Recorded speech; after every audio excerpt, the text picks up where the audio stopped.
Move out of the way. A poor old woman like you doesn't have the right to step into this place." That was the sentence my daughter-in-law threw right in my face in the hotel lobby, right where I hold 30% of the shares, though no one knows. She snatched the room key from my hand and sneered with utter contempt. "So what if you paid for it? How I use it is my business." She didn't know that just a few seconds later, the receptionist saw my name and jumped up like they had seen the highest authority. I had been silent long enough. And today, the price for her insolence is about to begin. If it were you, would you endure the humiliation or stand up? Comment below with your thoughts. And don't forget to follow the channel to witness this epic turn of events. I never thought there would come a day when I would have to use the power I had carefully hidden for so many years.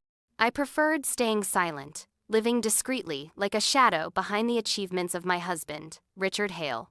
After he passed away, I withdrew completely from the media, from corporate meetings, remaining behind the scenes and managing through my 30% stake that almost no one knew about. I wanted a peaceful life, not to disappear, but not to sit in a position so high that people felt the need to bow. I thought silence helped keep the family calm. But the truth is, some people mistake silence for weakness. I remember the exact moment Brianna Voss, my daughter-in-law, brushed my hand aside as I held my room key in the lobby of Hale Dynasty Hotel. The lobby was always crowded, sparkling under bright lights, filled with overlapping conversations that bounced across the grand hall. Brianna ran her eyes over me from head to toe before letting out a line that made the entire lobby freeze and my heart tighten with shock. She said, "Step aside. An old, broke woman like you doesn't deserve to stand in this area." Her voice sliced through the air like a cold blade, ringing sharply in the wide space and drawing the glances of a few nearby guests. I didn't respond, not because I didn't know what to say, but because that sentence cut through my dignity like a dull knife dragged across old scar tissue. I looked into her eyes and saw contempt glowing like something she had been cultivating for a long time. Brianna ripped the room card from my hand as if taking an abandoned item, then said, "You paid for it, so what? I use it however I want." Ethan stood behind her, hesitant, wanting to step in, but Brianna squeezed his hand tightly enough to pull him back into silence. I was going to walk toward the receptionist to ask what was happening, but the receptionist himself froze when he looked at the computer screen. His face changed color in seconds. Then he stood up so abruptly that the chair behind him fell with a loud thud, amplifying the tension around us. He hurried around the counter, stopping in front of me and speaking with a trembling voice that still tried to maintain courtesy. "Ma'am, are you Marvette Hale? Please forgive us.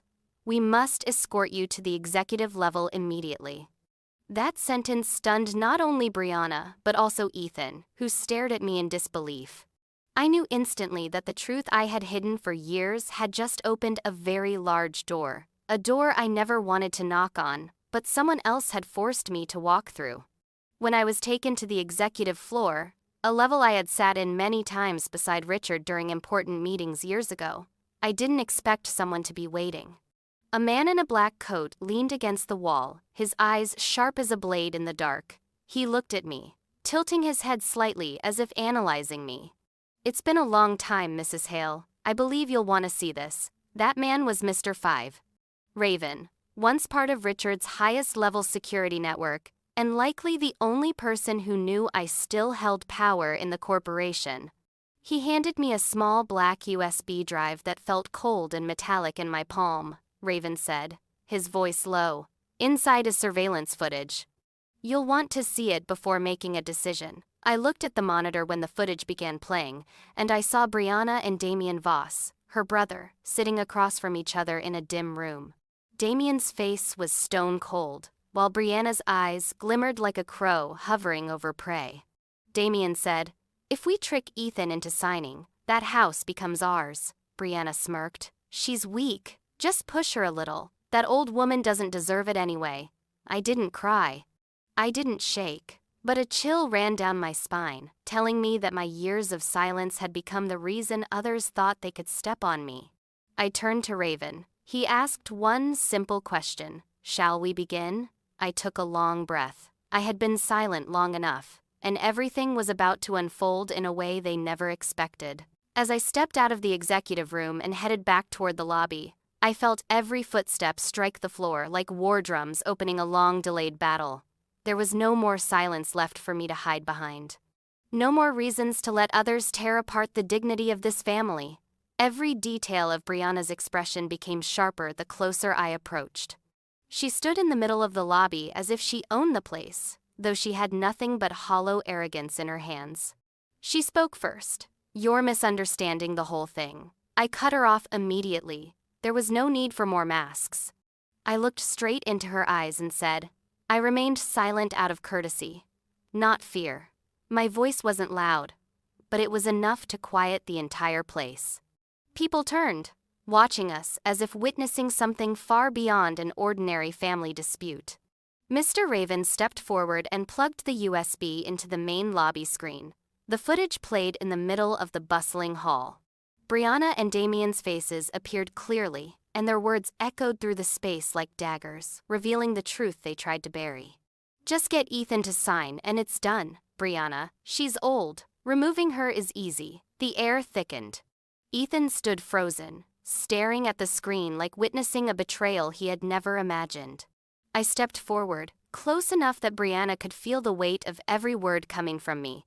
"From the moment you snatched that card out of my hand, you stepped into a battle you never had the right to win." I took out my phone and called Rowan, my attorney.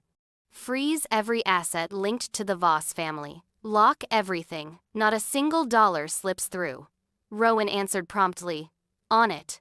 Brianna screamed, losing control. "You wouldn't dare." I looked at her, not angry, not trembling, only clear and firm, the way someone speaks when they know they hold the position of power. "I would, and I have the authority." Police officers entered minutes later. Damien was cuffed first for organized fraud. Brianna was detained after him for complicity and falsifying a VIP client profile.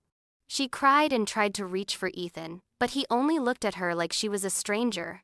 Officers led them away under the watch of every single guest. Following the investigation, Brianna was sentenced to 5 years of suspended imprisonment, with 2 years of intense supervision, and ordered to repay the entire amount she attempted to steal. Damien received 8 years in prison for organized fraud. The Voss family cut ties with Brianna, and her company fired her permanently. After everything settled, Ethan stood beside me with red eyes. He said, "Mom, I'm sorry. I let the wrong people into our home." I placed my hand on his shoulder, feeling the last heaviness drop from my chest. No one will tear this family apart again. That evening, I stood on the penthouse balcony the hotel had prepared for me. The city glowed beneath my feet, and I knew I had stepped out of the silent shell I had been living in for years. I glanced at Raven, who stood quietly beside me. I asked, "How long have you been watching over me?" He smiled softly. "Since the day Richard passed, I was instructed to protect the true matriarch of Hale Dynasty." The night air brushed past us, cool yet sharp. I looked out over the city and whispered to myself, "The wicked have fallen, and I stand taller than before." And in that quiet moment above the city lights, I finally understood one thing. Power isn't always loud, but when it speaks, the world listens.